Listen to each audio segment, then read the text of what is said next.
Ligados e integrados. Realização Canal Rural. Oferecimento Seara. A qualidade vai te surpreender.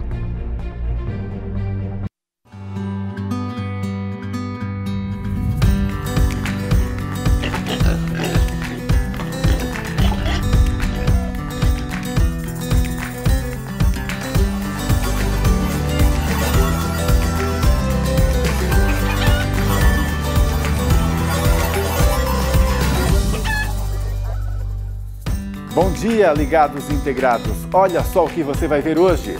Ministério Público do Trabalho contesta a governo federal. Não seriam suficientes as orientações lançadas em portaria para controle do novo coronavírus. E a peste suína africana continua avançando pela Europa, que registrou 427 novos casos em 2 semanas. Vamos discutir tudo isso e mais. Começa hoje, no Dia do Caminhoneiro, uma série de reportagens sobre como transportar os animais com segurança e bem-estar. Esses são os nossos destaques. Fique com a gente até o meio-dia. Boas ideias, novas tecnologias.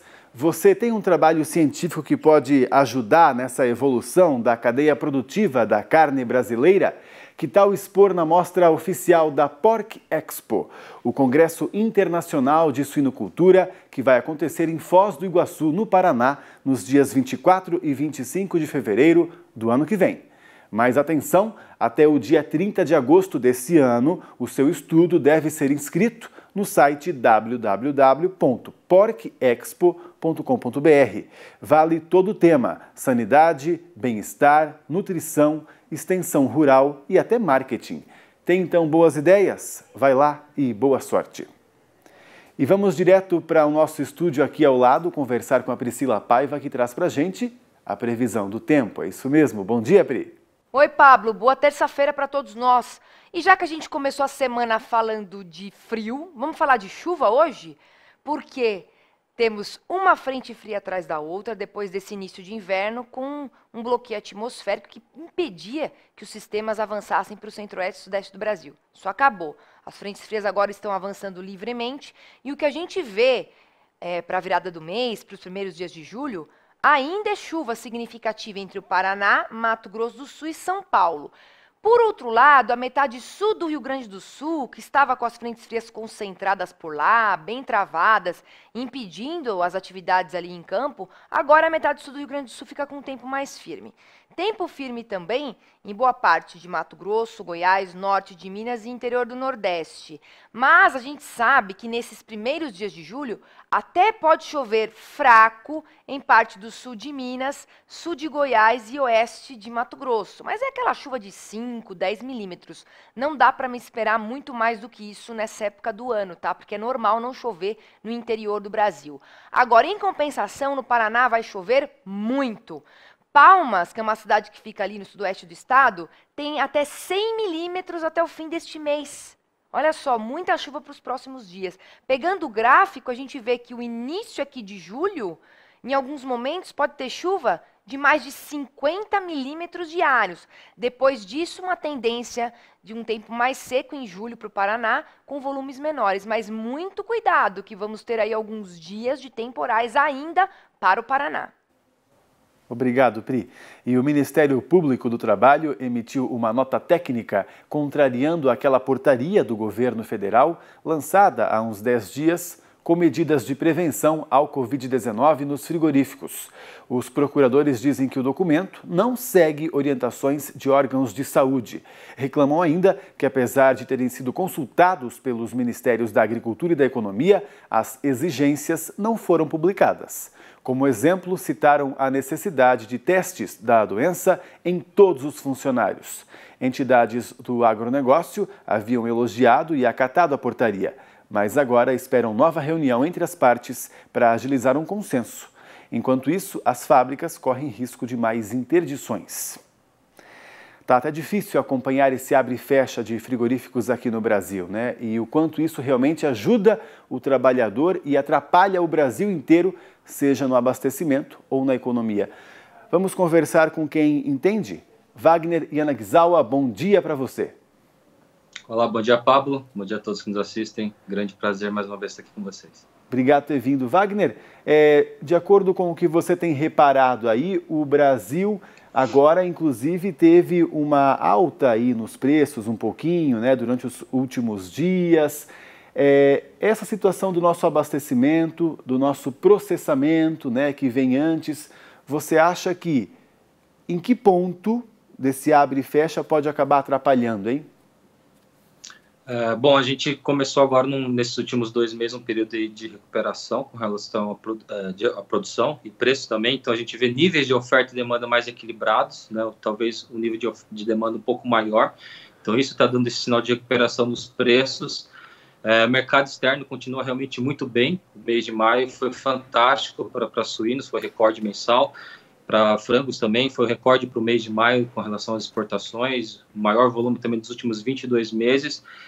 Porém, a gente tem visto também alguns desafios novos por parte do nosso maior importador, principalmente por parte da China, né, com esse risco da segunda onda de coronavírus já acendendo uma luz de alerta no mercado chinês. Pois é, inclusive a China está exigindo aí esse atestado livre de Covid-19, né? Como é que você acha que os países exportadores vão acabar lidando com isso? O Brasil já tem visto como trabalhar com isso? Isso foi uma medida bem recente, né? Até nesse final de semana a gente teve 2 plantas de aves que foram suspensas de exportação para o mercado chinês, basicamente por conta disso, né? Então esse risco da segunda onda, as suspeitas altas em cima do salmão, isso tem feito com que o governo chinês aumentasse o rigor com relação à fiscalização dos produtos importados, né? O Brasil, como grande exportador, também tem que se entrar nesses novos protocolos. Ainda não está muito claro quais são as garantias que eles querem, mas basicamente eles querem uma segurança com relação ao produto que eles estão comprando, né? Cabe nós, como exportadores, nos adaptar nesse novo formato, mas ainda está muito recente a questão dos protocolos que devem ser exatos a serem seguidos nesse momento. Mas basicamente essa questão da segurança alimentar para o lado do importador chinês. Pois é, mas como é que você vê inclusive isso, né? Eles precisarem tanto do produto e ao mesmo tempo criarem essas situações, né, que podem atrapalhar justamente a chegada desses produtos para eles, né? Exato. Na verdade, é uma mistura de várias variáveis atingindo o mercado, né? Então a gente vê a questão da oferta bastante reduzida, a demanda lá por produtos suínos, ela é bastante importante, por questão cultural. Porém, quando a gente vê também pelo lado da oferta, a gente vê que a PSA continua muito forte, o coronavírus continua muito forte. Então, essa questão aí basicamente é para evitar um novo lockdown, né? Que em tese teria níveis de impacto muito maior do que todas essas variáveis que estão sendo atingidas, né? Então, em tese, a estratégia deles é combater na raiz, principalmente para não deixar afetar a demanda e também a produção, né? Por conta de uma segunda onda, que é o que já aconteceu, né? Pela contaminação de funcionários. Então, é um cenário bastante desafiador agora. Cabe a nós, como exportador, tentar adequar essas novas medidas, mas também tentar manter o ritmo de exportação, já que a gente também, o Brasil, como player exportador, ele está num cenário de vantagem hoje, principalmente na carne suína, porque ele teve ainda poucos impactos, né, comparado com outros grandes players como os Estados Unidos, com relação ao coronavírus, principalmente, né, que é o nosso principal desafio aqui no nosso mercado local. Pois é, vamos voltar aqui até aquela nossa questão inicial. A gente já começou a falar desse mercado externo que realmente ele tem essas andanças que chamam nossa atenção, né, Wagner? Mas como é que você repara que o Brasil está lidando, inclusive, com essa situação do Ministério Público do Trabalho, né?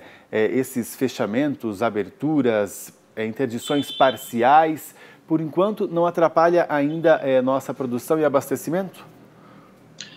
Sem dúvida, isso é um impedimento provisório, né, que acaba impactando na produção, no processamento dos animais. A questão da aves e suínos, ele tem um desafio maior quando compara com bovinos, porque ele tem um tempo ideal para abate, né, caso isso passe, o animal tem que fazer o abate sanitário, mas o Brasil tem uma vantagem também de que essas plantas que estão sendo temporariamente paralisadas por 2 semanas, grande parte delas tem a opção de conseguir direcionar os abates sem grandes prejuízos, né? Então, a gente teve inicialmente alguns problemas com relação a descarte de animais, mas a gente vê que o setor tem se adaptado a esse novo formato. Então, em tese, os impactos são bem minimizados, né? Vai lembrar que desde quando começou a impactar aqui o setor produtivo, a gente já está passando em mais de quase 2 meses desse período, e em tese a gente ainda não se agravou tanto os patamares de oferta como em outros mercados que a gente viu, como é o caso dos Estados Unidos, né? Então, todos os fatores estruturais que a gente tem de vantagem com relação aos Estados Unidos, em tese hoje, está sendo impactado negativamente, mas no nível mais limitado. Então esse não é um desafio nosso, né? Esse problema aí das interdições ou parcialmente, né, interdições. Já a questão do atestado livre de Covid, você acha que pode incomodar mais? É uma coisa que a gente tem que acompanhar mais de perto, né? A própria China ainda não tem claro quais são os exatos fatores que estão trazendo esse risco da segunda onda. E nós, como exportador, nós temos que se adequar aos nossos clientes, né? A China não é diferente, é o nosso maior importador. Sem dúvida, a gente tem tem seguido vários protocolos quando a gente fala de indústria com relação à segurança alimentar, não só do alimento, mas também dos funcionários. Uma série de protocolos têm sido adotados.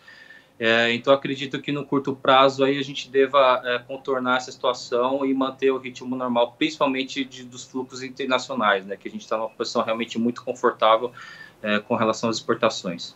Wagner, obrigado por esse bate-papo aqui com a gente. Sempre deixa o produtor aí com mais clareza sobre o que está acontecendo, né? Bom trabalho para você. Muito obrigado, Pablo. Obrigado a todos e até a próxima. Até uma próxima. 540 novos casos de peste suína africana foram notificados à Organização Mundial de Saúde Animal só no período entre 12 e 25 de junho. A maioria está na Europa, 427 novos casos. Atualmente, há em andamento pelo mundo 7.154 casos sendo acompanhados. Quase 3.500 estão na Romênia e mais de 1.700 no Vietnã. A gente faz agora um intervalo e depois começa aqui uma série de reportagens sobre transporte de animais. Como garantir o bem-estar e a segurança? Você vai saber já já.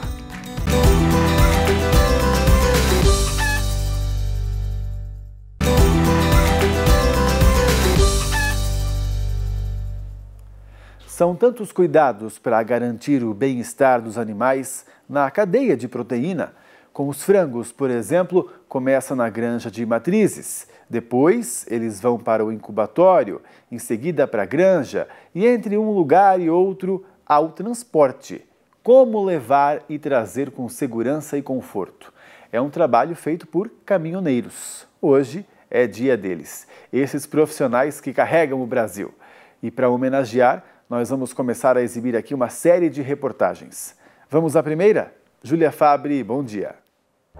Oi, Pablo, bom dia para você, bom dia para todo mundo. Primeiro eu quero dar os parabéns para todos os caminhoneiros e todas as caminhoneiras que trabalham duro, transportando tudo que a gente consome, tudo que a gente precisa no nosso dia a dia. A gente vai falar sobre o transporte de cargas vivas, um trabalho que exige muita responsabilidade. O motorista é o elo de ligação entre todas as etapas de produção, mas nas granjas, outros profissionais experientes também estão envolvidos no carregamento dos animais. Vamos começar destacando então o transporte de pintinhos e frangos.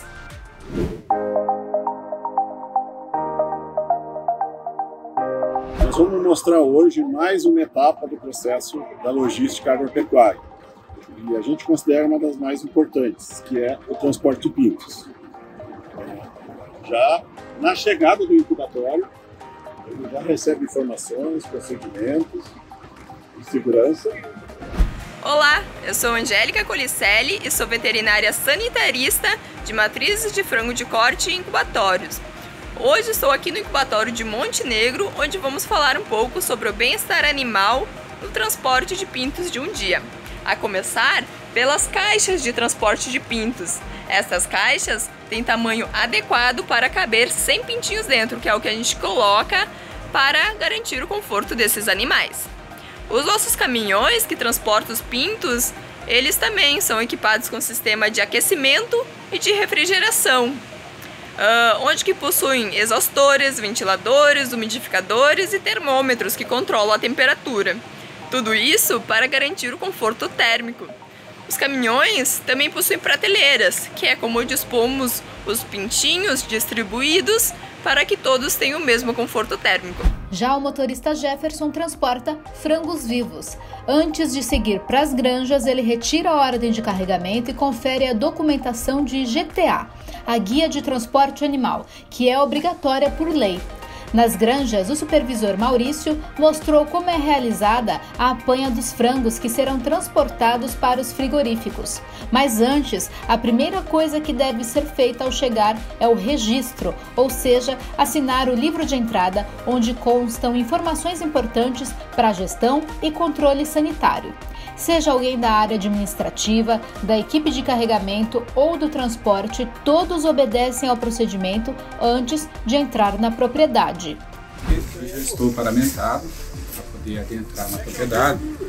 A gente usa uma roupa esterilizada, que é para realmente a gente evitar de trazer para a propriedade qualquer tipo de problema sanitário. O Maurício mostrou o caminhão sendo preparado para o carregamento, em frente ao aviário. O processo de descer as gaiolas do caminhão é bem simples. Todas as gaiolas dentro do galpão, lá elas são alinhadas, as aves são carregadas e depois que termina o processo de carregamento das aves, provavelmente dito nas gaiolas, essas gaiolas sobem no caminhão, voltam para o caminhão está liberado para ir lá para o batedor. Após a descida, as gaiolas vão sendo empilhadas. Quando todas estiverem no galpão, é iniciado o carregamento das aves nas gaiolas. O trabalho consiste basicamente em pegar as aves pelo dorso e aí vai acondicionando dentro das caixas e depois as caixas são fechadas e empilhadas. Os profissionais envolvidos no processo são experientes. A etapa deve ser realizada tranquilamente, com um mínimo de movimentações, para evitar que as aves fiquem agitadas e estressadas. E aí fecha-se a carga do caminhão e libera o veículo para o frigorífico. Concluído o carregamento, as gaiolas com as aves vão para o caminhão. Para carregar um caminhão com 3.300 aves, mais ou menos, o processo leva aproximadamente 25 minutos. Caminhão carregado? Pronto! Olha aí o Jefferson saindo da granja em direção ao abatedouro. E ele sabe que a pressa é inimiga da perfeição. Zelo e cautela é melhor pecar pelo excesso. Documentação conferida, nota fiscal na mão. Agora zelando aí pelo bem-estar animal, né? Seguindo aí as regras de segurança, velocidade, evitando freadas bruscas aí no caminho. Nós vamos pegar aí e seguir lá para o abatedouro agora.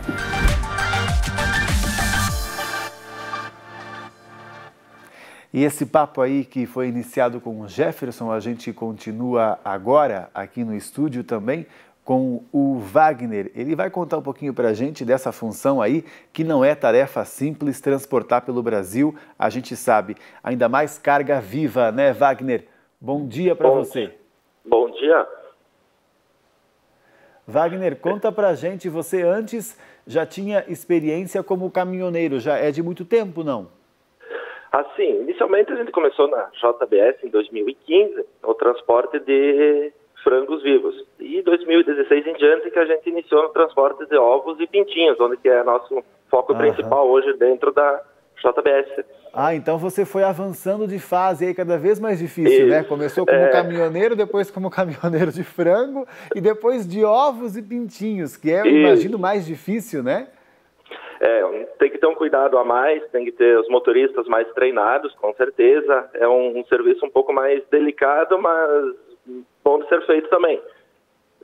Os pintinhos também tem que ter um cuidado bastante na questão do bem-estar animal, os ovos na questão da eficiência, que é muito delicado esse transporte também, né? Nessa linha. Tá certo. Mas conta até pra gente como é para vocês, né, numa estrada, para carregar ovos. O caminhoneiro tem que ser alguém muito tranquilo, né? Colocar a sua musiquinha ali no rádio e, né? Não é, e nem pensar muito no destino. Ele tem que ir curtindo a viagem, né? Porque um buraco que ele pode passar pode atrapalhar muito. Com certeza, os motoristas têm que ser diferenciados nessa linha de trabalho, tanto para ovos quanto para pintinhos, porque é carga viva, ovos é um transporte muito delicado, né? Então a gente busca motoristas, conforme você disse, calmos, tranquilos, que eles tenham uma atitude de dono em cima do caminhão, com o caminhão e com a carga. E esses ovos, normalmente nas granjas, eles são carregados, normalmente não, sempre são carregados com carrinhos bem acomodados. mas tem que ter um cuidado no transporte diferenciado, esse cuidado aí realmente. Pois é, vocês até, essa pergunta pode até te pegar meio de surpresa, se você não souber não precisa falar, viu? Mas é que eu fiquei imaginando mesmo aqui, às vezes uma viagem com ovos, ela pode durar quantas vezes mais do que uma viagem normal? Não, ela dura, a velocidade média do caminhão, ela não altera muito, só tem que ter mais cuidados nos quebra-molas, nas trevos, nas cabeceiras de ponte, que é muito perigoso. Cabeceira de ponte é uma coisa muito perigosa para o transporte de tanto ovos quanto pintos, porque ovos também quebra e pintinhos podem desencaixar as caixas e também dar avarias grandes, né? Então tem que ter um cuidado muito, como você disse, tem que ter uma musiquinha, tem que estar com calma e com atenção redobrada no transporte, na direção aí. Por que da cabeceira da ponte você falou? Justamente por conta dessa emenda com a rua? Isso. Normalmente as cabeceiras de ponta ela tem um salto e o caminhão quando passa ali, se não tiver com calma, acaba dando umas avarias complicadas. O bom é que essas viagens geralmente são mais curtas, né, Wagner? Sim, normalmente elas são curtas. A gente atende algumas viagens longas com alguns caminhões, mas a maioria da coleta das granjas de produção de ovos até os incubatórios. Então, o motorista já conhece bem a estrada, o desnível também é uma coisa muito perigosa na estrada, mas daí o motorista já conhece, ele passa rotineiramente nessa estrada, né? Já sabe os lugares mais perigosos. Tá certo. Agora me conta quando você chega, né, no destino e aí imagino que tem aquela apreensão. Será que eu trouxe tudo em ordem? Aí vocês vão lá ver a carga, não? Sim, é analisada a carga, sim. Mas normalmente não tem dado muito problema, tá? Raros problemas. A gente não tem histórico muito grande de problemas. Já aconteceram, sim, alguns sinistros, mas não é de praxe, assim, são esporádicos, graças a Deus. Muita coisa também a suspensão do caminhão, o travamento dos carrinhos, dos ovos, principalmente dentro do baú, são coisas que ajudam muito isso aí. Tendo eles bem firmes e os baús com uma condição diferenciada de segurança também, o travamento não ajuda bastante essa quebra ali, ajuda bastante no transporte. Tem situações que a gente vai longe e sem quebrar. Tem alguma diferença nesse caminhão aí que carrega pintinhos e ovos? Dentro do baú ele tem um travamento, sim. O caminhão de pintinhos, ele tem prateleiras, ele é todo com sistema de ventilação para aquece no inverno e refrigera no verão, tem umidificação. E os caminhões de ovos, daí eles são um baú isotérmico, onde ele só mantém a temperatura entre 18 a 22 graus. Ele está programado para isso. Menos ele aquece, mais ele refrigera, mantendo a temperatura de 18 a 22 dentro do baú para evitar a oscilação dentro dos ovos, né? Tá bom, Wagner. Obrigado por contar. Você percebeu que eu sou bastante curioso, né? Sim, problema. E só queria também, né, dar os parabéns aí a vocês, então, pelo dia do trabalho de vocês. Sucesso, né? E muito obrigado também. Nada, obrigado, eu agradeço. Até uma próxima. Bom trabalho aí. Obrigado. E agora a gente muda de assunto. Eu tenho uma pergunta para você aí agora. Você conhece o porquinho da Índia? Pense comigo, ele realmente é um porco? Agora pense mais, será que ele veio da Índia mesmo? A nossa história, né, é cheia de pequenas confusões, mas aqui a gente esclarece, focinho de porco não é tomada.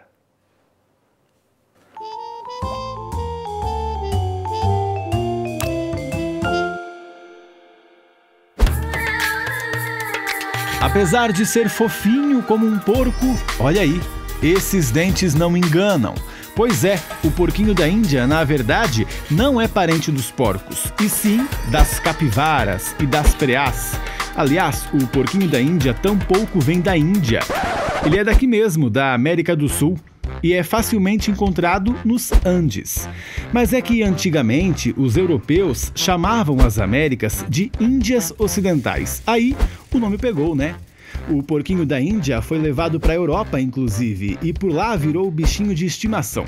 Mas por aqui, em alguns países, ele ainda serve de alimento. No Brasil, até que você não vê tanto um porquinho da Índia assado ou frito, mas saiba que no Peru é muito comum, onde ele é chamado de cuy.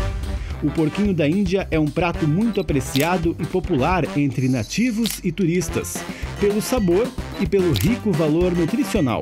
Em Cusco, por exemplo, não é difícil encontrar para experimentar o cuy sendo servido inteiro, e muitas famílias até criam para consumo próprio.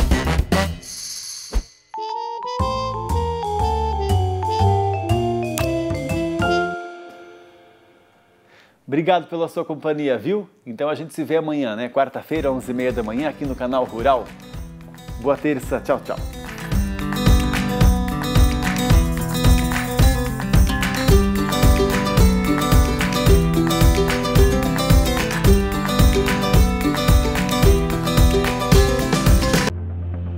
Ligados e integrados. Realização Canal Rural. Oferecimento Seara. A qualidade vai te surpreender.